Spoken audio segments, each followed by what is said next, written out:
concluded on our conversations on the curves by looking at, yes, am I audible? Yeah. And Yes, sir. you see the screen? Yeah, okay. So last class, basically, we concluded uh, with this representation for a curve, which is the most general representation that we can think of, the non-uniform rational B-spline.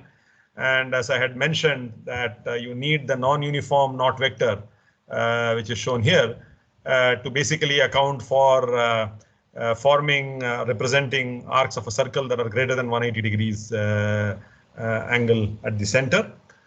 And the rational, of course, is required because to represent the conic sections.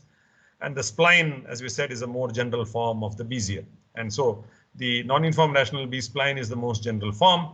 And we can get special forms of these by you having an open uniform knot vector, or by setting all the weights equal to 1, or by setting k equal to n plus 1, we get the Bezier curve that we started with. Okay, so that was one thing. And then I wanted to cover this other way of constructing a representation where you have a curve and actually you have points on the curve. And this is the situation that we encountered in the actual design of the hull of the ship or the radomes, right? Where, as I said, once the physical prototype is done, the draftsman are supposed to go in and measure points off the surface and generate drawings with multiple such section curves, right? So the modern day equivalent of that is through the use of scanners, right? And the scanner can essentially move across the surface or the curve, as the case may be, and pick points on the curve very quickly and in large numbers, right? And so the question arises that given a bunch of points that we know lie on a curve, find the curve that contains these points, right? And we saw that that can be reduced to a simple linear system of equations, primarily because the unknowns, the points, the control points are occurring in a linear order, right? While the polynomials are complex, right? But they are in U. And once I know k and n, I can always derive these for any u. And so we are left with a solution of an equation that looks like this. And we had seen two cases. One where the choice of the number of control points is exactly the same as the number of input points, in which case you can expect to get an exact solution for the control points. The other case, of course, is where the number of points on the curve that are given to us are much, much larger than n. And this is the situation that prevails in the case where I have an output from a scan. This case prevails, right, in a situation where the user is marking these points by hand, right? Remember, I said that most CAD systems will allow you to construct a spline by clicking on points, and it will keep fitting a spline through those points as you enter these points. So that's the case where n is exactly equal to r, where you would expect the user to only, insert a finite number of points, max 10, right? Whereas here, as we said, we have a very large number of points up to 10,000, right? And we clearly cannot have that many control points, so we would like to stay with a smaller number of control points, say 10, in which case, as I said, the solution exists, right? But the solution is not exact, and it is only guaranteed to ensure that if you sum up the error, which is measured as the distance, as the gap between the point and the curve, and square, right? This solution is guaranteed to give you a solution that is the lowest in terms of the sum of the squares, right? That's the only guarantee. Now, some of you, I don't know whether you have noticed or not, there is one piece still missing in this whole solution. Okay, before I ask that question, let me ask if there are any questions or doubts on the material that was covered last week.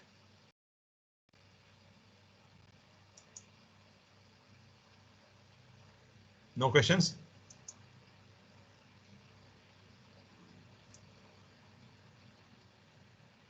Okay. So if there are no questions, then let me ask you a question. So have we completely solved this problem? Are we in a position to solve this problem completely, or is there still something missing in this?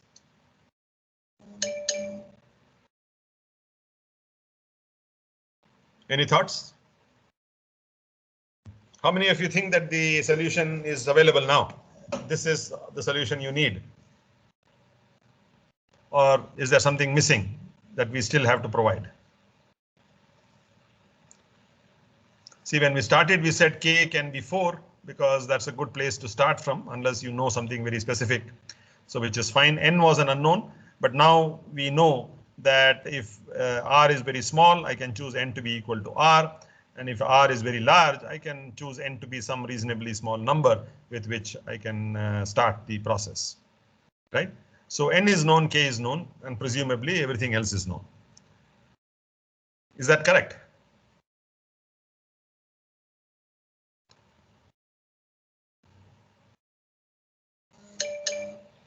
So here in this expression, right, we said that the only unknown is the P, which is everything else is known. Q's are known and N's are known.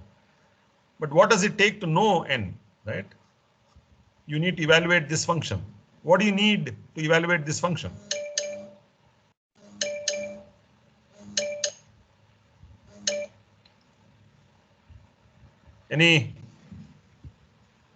So with the information that I have just given you, do you think you can find the NIKs?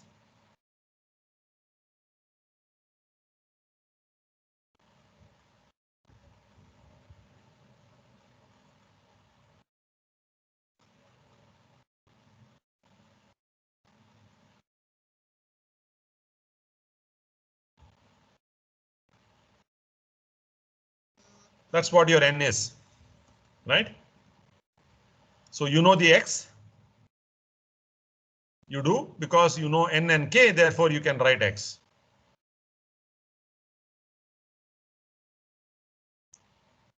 Presumably you have already done this step, so you know this also. So what is it that you don't know? What is U? So we kept writing this expression here, assuming that Nik is known. But for you to know Nik, you must know the U at which the Q lies on the curve. Right? We wrote this equation that QR must be equal to this for a certain value of U. Right? Now, what that value of U is not something that is known right now. We have to fix that problem. So how do we fix that? Right? So if I'm given a bunch of points on the curve, and that's my parametric space 0 to 1. One way to fix this is to say that UR is equal to R by capital R. So what does this do? So it will assign for the 0th, for R is equal to 0, U will be equal to 0. For R is equal to R, U will be equal to 1. And for every other point in between, it will be uniformly divided on this. Right? So every point here will correspond to some point there. This second point will correspond to this point. The last but one point will correspond to this point, and so forth. Right? So this is one way of assigning parameters. So this problem is known as parameter assignment. And essentially it tells you how your curve will look, right, in the parametric space. So this is what we call as a uniform parameter assignment.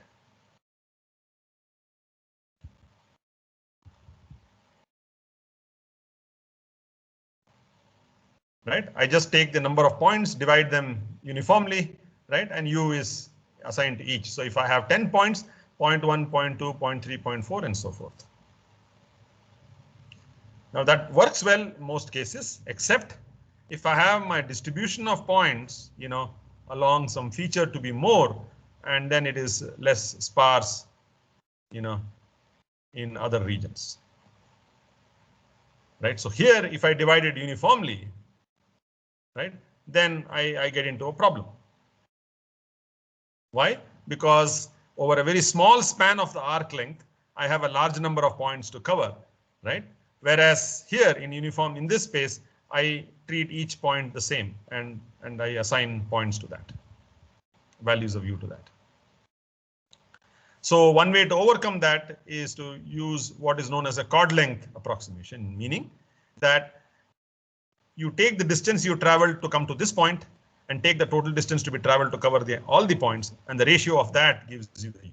So for example, here, if I want to find ur, I write this as summation of j equals 0 to small r of uj plus 1 minus uj divided by j equals 0 to capital R uj plus 1, no, sorry, to uj.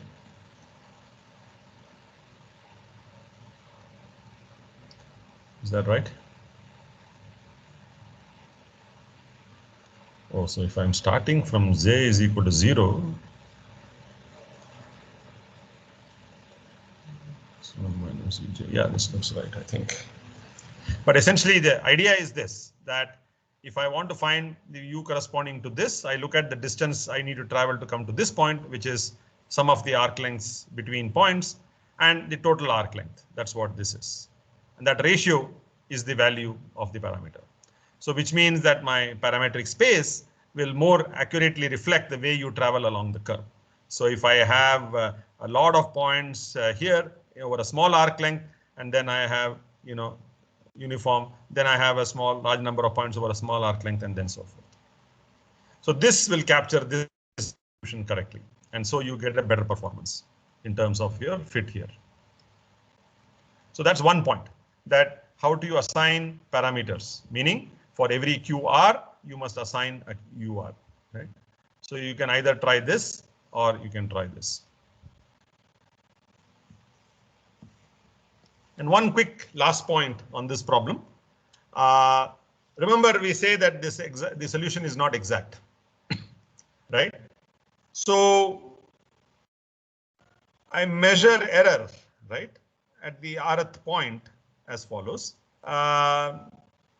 Is QR minus sigma pi nik of ur. This is one measure of the error. Okay, so this is the point on the curve for ur, and this is my point, assigned point corresponding to ur, and I just find the difference between the two. Right? So one metric for the quality of the fit that people would use is that max of ER for all R, right, should be less than some tolerance. Right? Which means that if I look at the largest deviation between the input point and the curve, right? So for example, here and here, the largest value, right, should be less than some predefined tolerance. And while you may think that this tolerance will be a very small number in most CAD systems, right, it turns out that the value that most CAD systems use is roughly about 0.001, right? So this is fine. I mean, this is something that you can specify, that I want my curve fitting to be accurate to this number. And so it should do this. But the question now is that after this one iteration that you did here, if this tolerance is not met, what can you do? What can you do to improve the performance of the fit?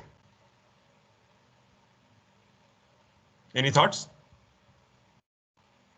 What are the options before you? What can you change?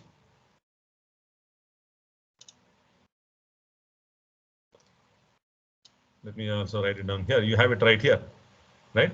What can you change here? N, K, what can you change to get a better fit?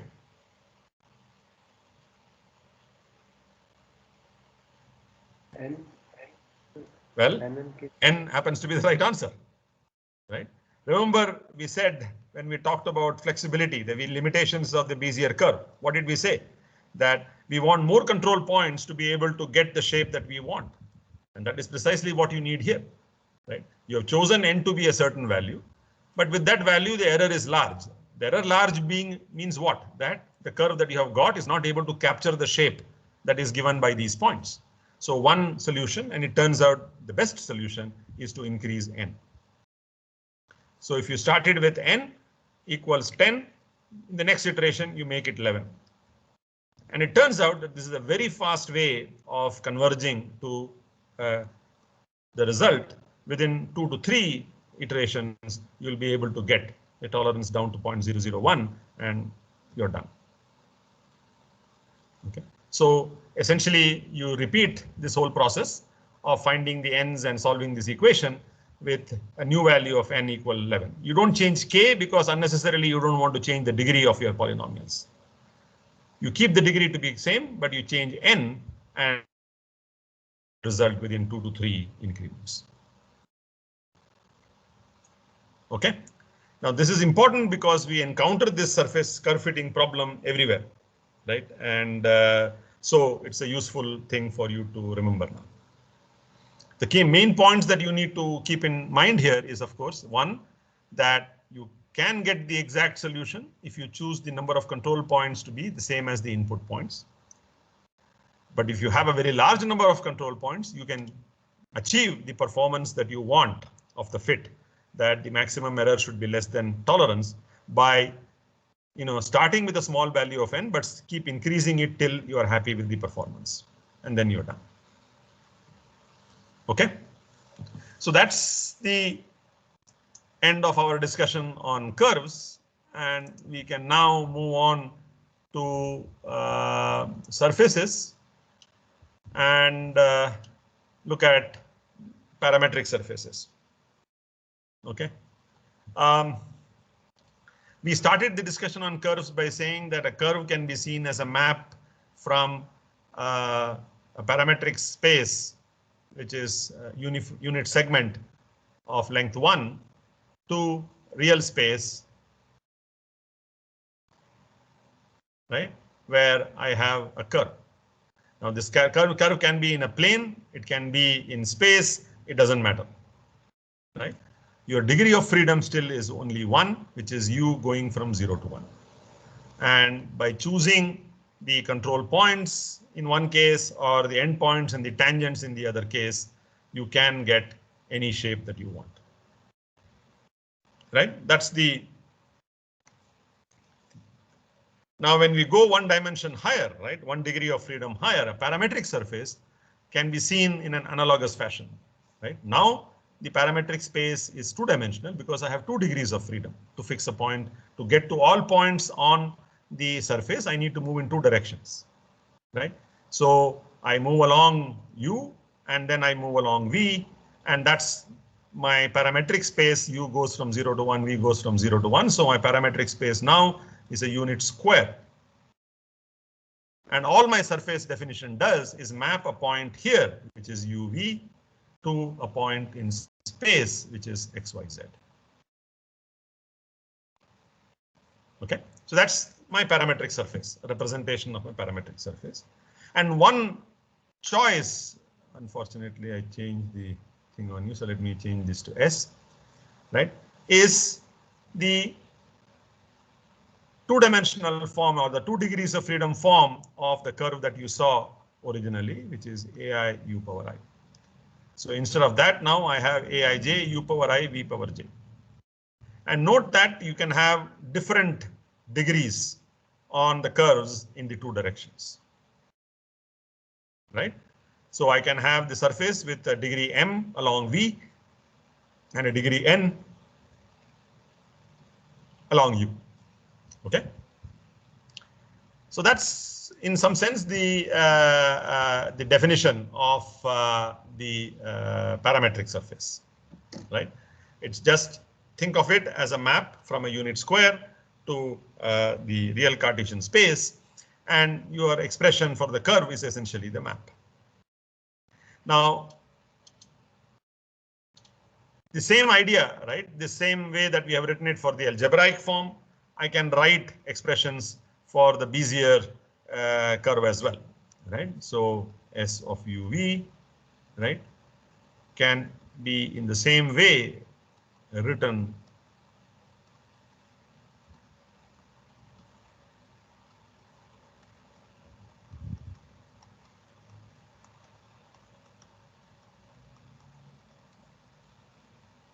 Okay.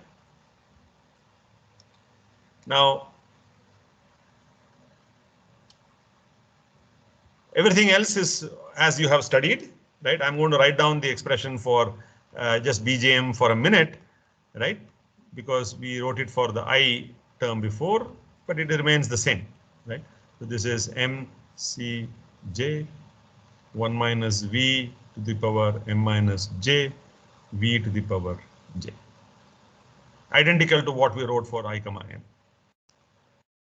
And Pij's now are control points, except that now they form a grid of control points. Instead of a polygon, right? This is now a grid.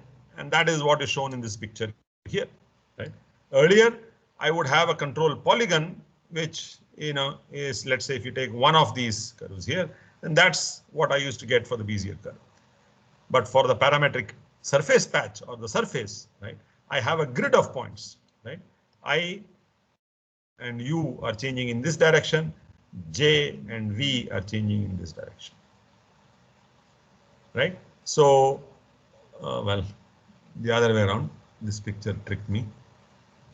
So I is increasing in this direction and U, and sorry.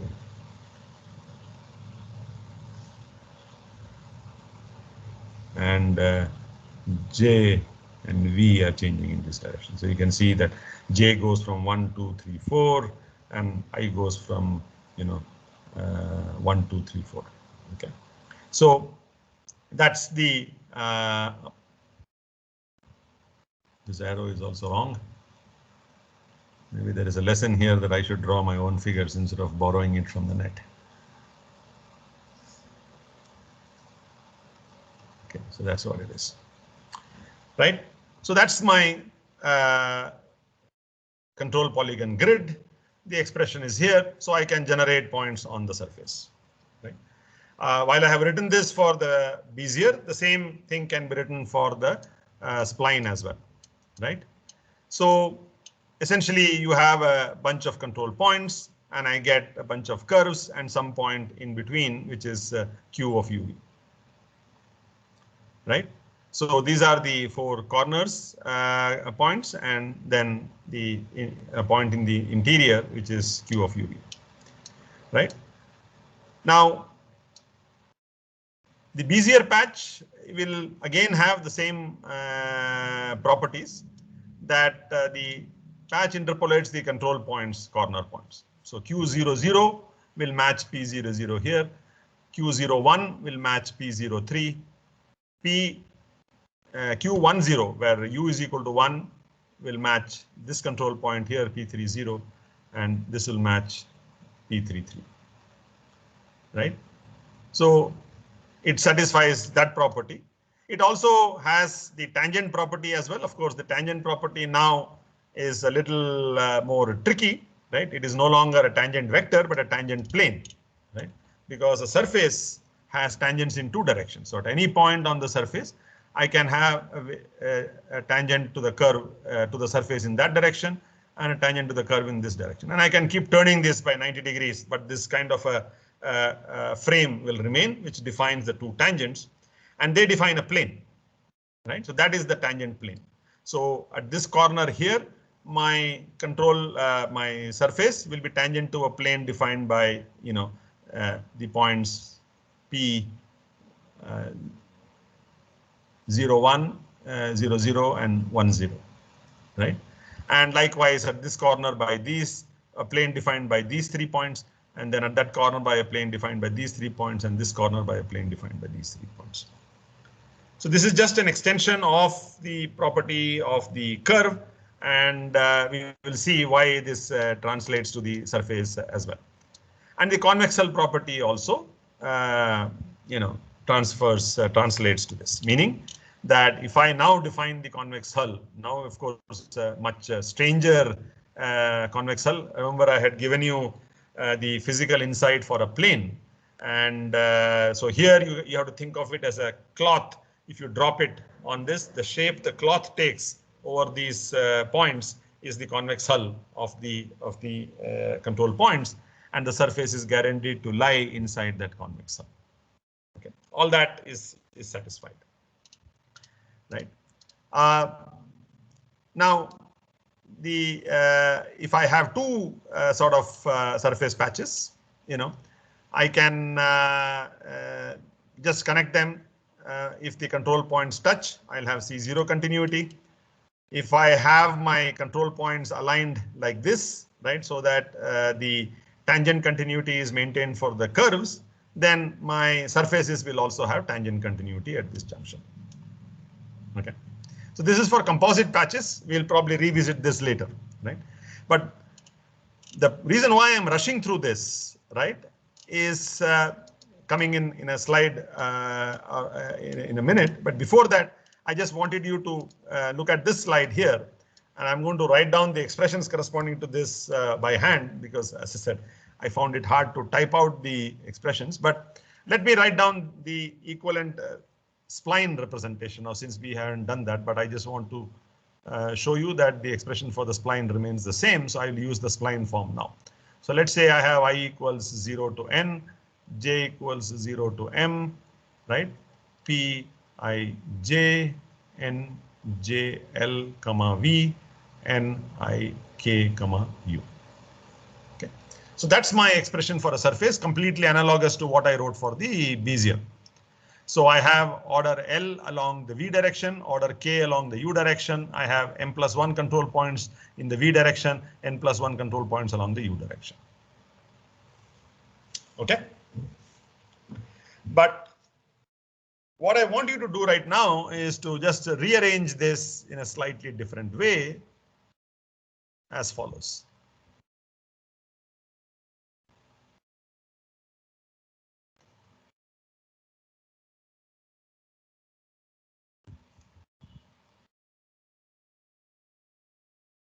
Okay. So I have just rearranged my expression. I have done nothing else, right? But what is this term inside this parentheses here? What is this? This is a spline curve in the v direction, right? P I j n j l of v. So I will now write this as I equal to 0 to n. And I will say this is some curve, right, for the v direction. And because I have a loose index here, pi, so I will say call this ci nik of v.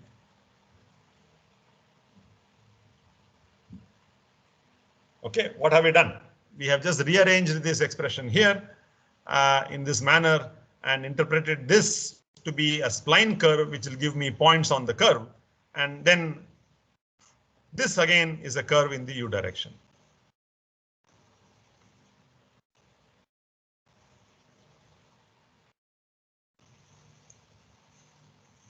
Okay. So what is it saying?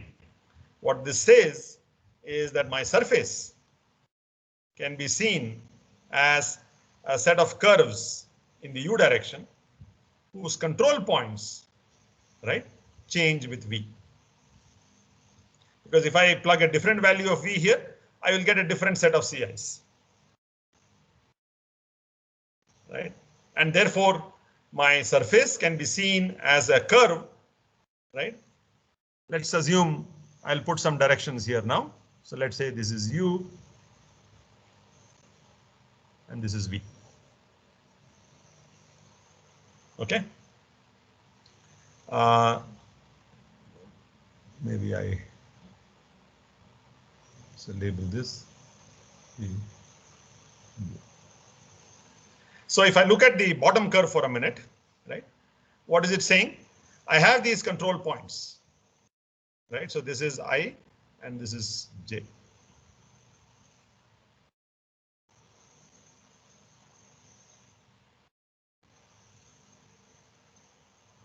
Right? So now in this case, the first instance, I have something, I'll come back to that in a minute, but I want to go to the second figure. I have control points, say for I corresponding to 0, right? So 0, 1, 2, right? So this is my set of control points for I equal to 0, set of control points for I equals 1, I equals 2, and I equals 3. Okay. So this curve in red that is drawn here is what this is, right? Because I is at 0. So this is P0J and JL of V. This gives me a curve in the V direction. Likewise, for I equals 1, I get this curve in the V direction. J equals 2, I get a curve in the V direction. And J equals 3, I get a curve in the V direction. Those are my red curves inside this parentheses here. Now, what this is saying is that I evaluate those curves, each I curve at some value of V. So let's say the blue dots represent, the blue dots represent a fixed value of V. V is in this direction, remember? So I pick 0.5. So on the first curve, I get this point, second curve, I get this point, third curve, I get this point, and the fourth curve, I get this point. What this curve is saying, this expression is saying is that those 4 points are the control points for a curve in the U direction, which is drawn in blue here. Right? And that lies on the surface, which means that if I evaluate it for a certain value of U, let's say 0.5, that point lies on the surface. So that's what this is saying, right? That I have my control points of the surface. I pick each column, meaning corresponding to a value of I, and find curves in the V direction defined by those control points.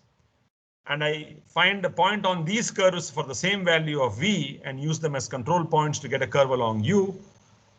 And so this curve along U will lie on the surface, which means any point, if I evaluate on this curve, the one in yellow dot here, will lie on the surface.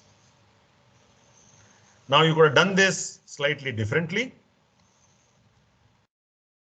right? You could have done it this way.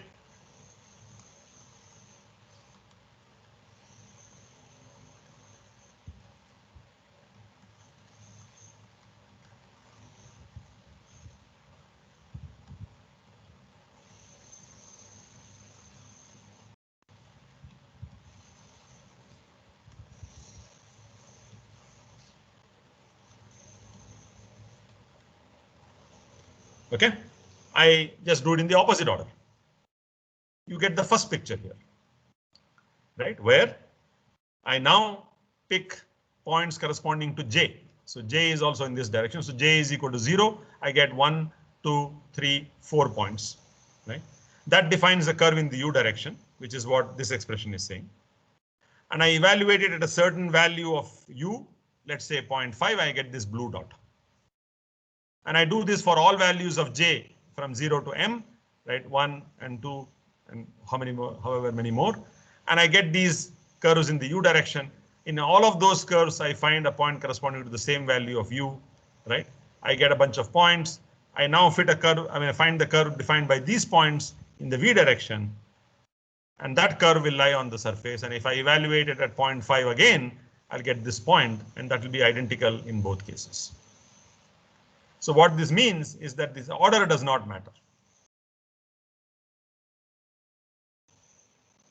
I can evaluate U first and then V, or I can evaluate V first and then U, or I'll get the same point. So such surfaces are referred to in the literature as tensor product surface. That is just so that when you see the name, you know what they are talking about. What they are saying essentially is this, that I can see the surface as a series of U curves whose control points change as you move along V, right? Or a series of V curves, right? Whose, a series of, which one did I show first? Yeah. A series of U curves whose control points change as you move along V. And here as a series of curves in V direction whose control point changes as you move along U. Right? So here I get a set of control points. Here I may get a different set of control points. Here I may get a different set of control points. And so the curve shape changes as you move along U because the control points change. And here opposite, but nevertheless, the final surface that you get is identical because this point that you capture either which way, by evaluating along V at 0.5 first and then at U along 0.5, or along U at 0.5 first and then V along 0.5. It doesn't matter. You will get the same point on the surface. Okay, so this is meant to be a way for you to think about the surface, irrespective of what form or representation that we use, either the spline or the Bezier, it doesn't matter. Right? This is a way for you to see how the surface is actually realized. Right? It is realized as a series of U curves whose control points change with V, or as a series of V curves whose control points change with U. Right? So that's the first one, a series of V curves, control points changing with U, and a series of U curves, control points changing with V. Right? So this is an important thing that you should keep in mind, right? Because it's useful when we go further now to define surfaces. Right? So one of the problems that I hope you see now is this, we come back to this original question of construction and the storage. Actually, this picture is not so good. Let me go back to this picture itself here. This one was better. Here. Right? Or even this. Right? So to use the representations that we have done so far, right? The representation is what I write here. Right? This one. It could be the spline or it could be the Bezier, it doesn't matter, but that's my representation. Right? And we have intuitively shown you why this should give you points on the curve, just by the example, by the illustration that I showed you just now. Right? So this does represent a surface. But the issue right now is that in this, what are the inputs that come from the user? The inputs that come from the user are N, M, right? In the case of the Bezier, and in the case of the spline, they are N, M, K, and L, right? And then Pijs and Pijs. Right? These are the inputs. So this is for Bezier, and this is for B-spline.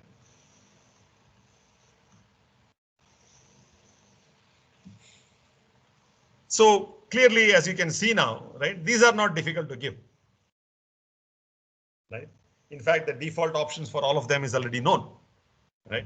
So if you say cubic, cubic, then you have 3 and 3 and you're done. Right? That's the Bezier.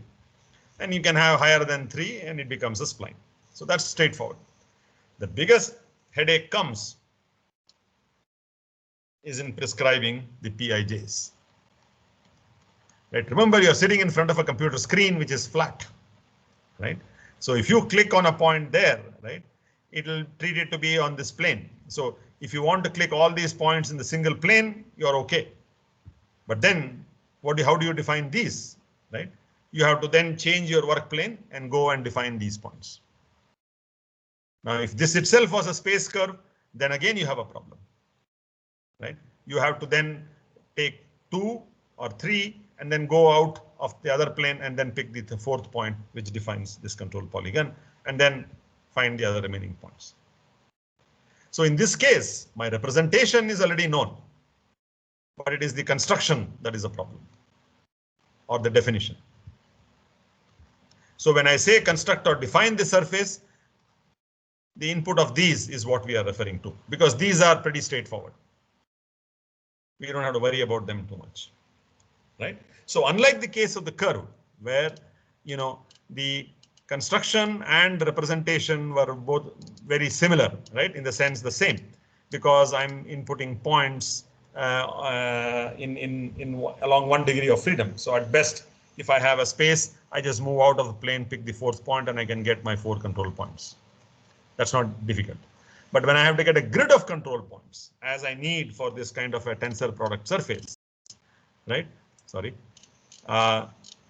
Here, right? Then defining these control points becomes a big cumbersome task. And therefore, right, in the case of the surfaces, we don't worry so much about the representation. We just conclude that I know I have a tensor product spline or a tensor product here, and I'm done. That's my representation, right? But getting the Pijs is the problem, and that's what we need to look at. Right? How do I input these Pijs to the system so that I get the surface I want? And that's what we will look at in the rest of the discussion on the surface, right? That in the case of surfaces, construction, right, is more important than this. This is already done now because we have seen the general representation for the curve, and a tensor product of that curve, across both the directions of u and v will give me a representation for the surface. So that's what this discussion was about, right? The fact that if I write my surface as a product of the two curves, right, basis functions in u and basis functions in v, I'm done, right? I can give you any point on the surface. That's what this discussion shows. That's what this discussion was all about, right? Now, the challenge is that how do I get this representation? The only thing missing here are the Pijs, and that's what we need to prescribe now. But it turns out that we don't prescribe Pijs, we define them indirectly, meaning the way we define, right, and what we store are not the same,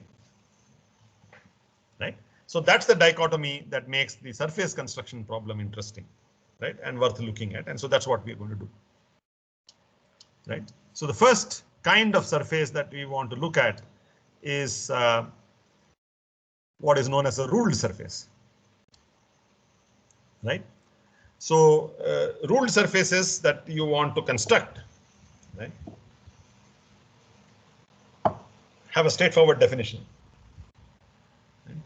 It's defined as a locus of a straight line connecting corresponding points on two different curves, right? So the user input here are these two, right? And the fact that he or she wants a ruled surface. So automatically the system knows that it has to basically connect lines between, corresponding points on the two curves, and the locus of those lines will give you the surface. Now the input curves could also have been straight lines. It doesn't matter, in which case you get a ruled surface that looks like this. And remember that these lines don't have to be in the same plane, as this picture at least indicates. This is a much better rendering, of the surface, so you can get the feel that it is actually the two lines are not in the same plane. You can, have still a ruled surface defined. Now the question is, this is input. This is the input from the user, right?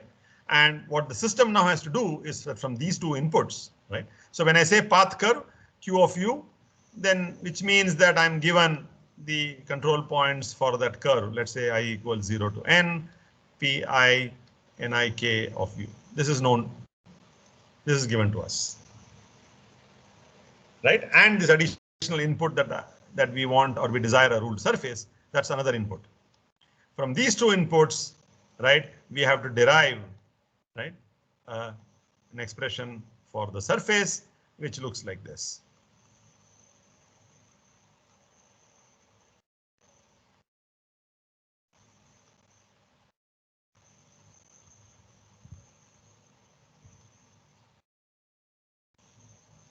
Okay. So that's the challenge that the CAD system has to solve now. Right?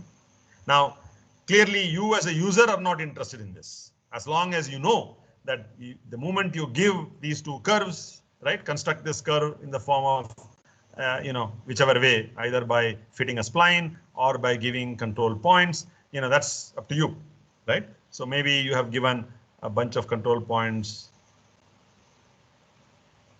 for this surface, for this curve, sorry, and another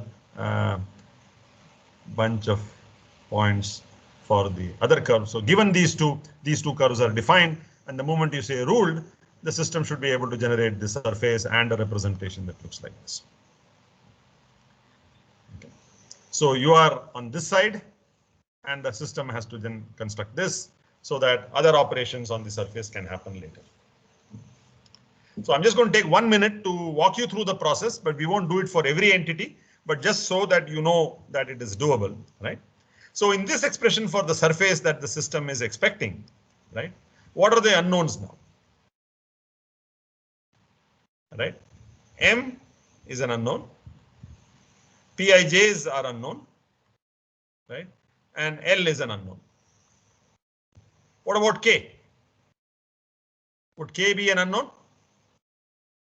Would you like to treat K as an unknown, or do you think you have K?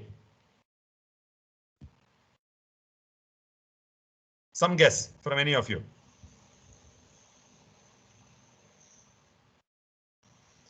You are already given a curve with some K's, right? So you would expect that the degree in U direction is not going to be different. So you would like to maintain this. So K is known, and so also is N.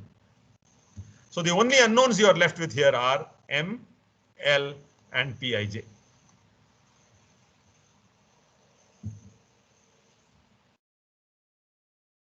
Right? So now let's look at each of these. What is L for the ruled surface?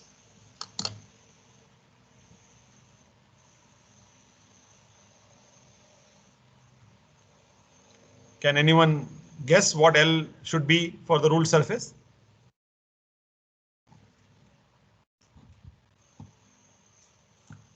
L, as we know, is the degree of order of the curve in the V direction. So what is the degree in the V direction here? The curves are lines actually in the V direction. So L must be 2. And if L is 2, what is the smallest number of control points that I can get away with? M should be 1. So 2 control points. That's all I need to define, right? And therefore, K equals M plus 1. That's the N plus 1. That's the thing I have used here. So those becomes your input. Right? So degree is linear, therefore order is 2. So L is chosen to be 2. And the smallest number of control points that I can start with, I can have more control points. Doesn't matter. But I would like to start with the smallest problem first, and that is M is equal to 1. And so that's my other input. So the only thing left now is Pij. And so this is managed by the following. So Pij, Pi of 0. If U is in this direction, then is equal to Pi, and Pi of 1 is equal to Qi. That's all there is. And then all your control points are also defined. Right? So you have a grid of control points here and a grid of control points here, and that forms the control polygon grid for the surface. So the point that you need to keep in mind is that you are giving an input that is not the representation. You are giving an input that there are 2 curves and they form a ruled surface. The system internally has to compute all of these and keep this representation for an exact representation of the ruled surface. Okay. Mind you that this representation that we have derived here is exact.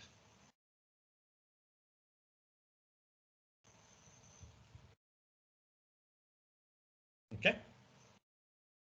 Now, you know some of the other techniques, other ways to construct or give inputs for the surface. So the other one is a surface of revolution. Right? And here, what are the inputs that you will give? The inputs are essentially an axis, which is aligned with the y-axis here, right? And a curve. And you specify that you want a surface of revolution, or surface of revolution. So 2 inputs, the curve to be revolved, and this can be some input curve C of U, and the axis. And when I say you're given the curve, that you have constructed the way you construct curves by prescribing control points,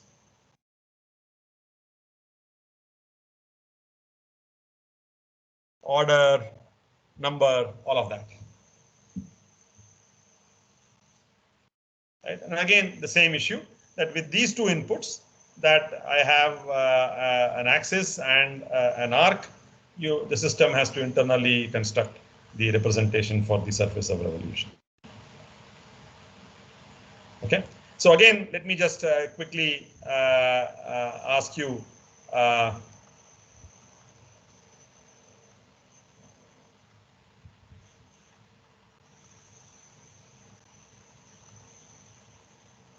about the unknowns, right? I hope like last time you will agree that n and k are known, right? You don't want to change that from what you have for the curve and in whichever direction it is. So let's assume that this is the u direction, right? So you don't want to change that. So the only unknowns left are m and l. So I want to ask you what your choice of L would be if you were to build this surface.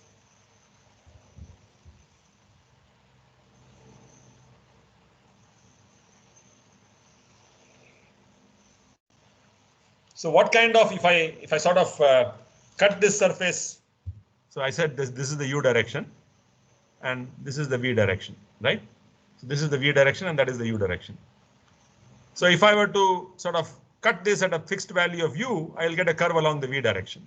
What will it look like no matter where I cut? Circular. Obviously, it's a circle. What is L corresponding to a circle?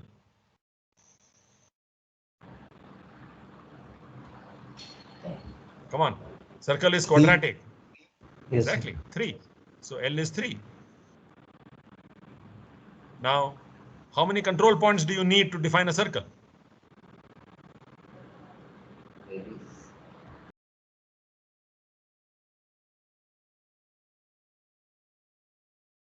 The answer is not unique, but I would like you to give the answer that we used in the class the other day. We did one way of defining a circle. How many control points did we end up using?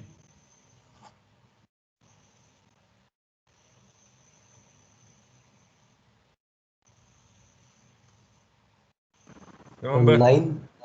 9. So 8. M is equal to 8.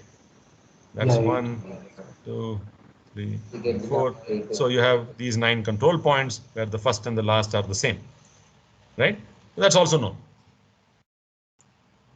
So the only thing now you have to do some work for is Pij, and I will try to give you a physical feel for this. I need to stop now, but I'll try to give you a physical feel for how you do this in the next class, and then we will look at other ways of constructing surfaces. Okay.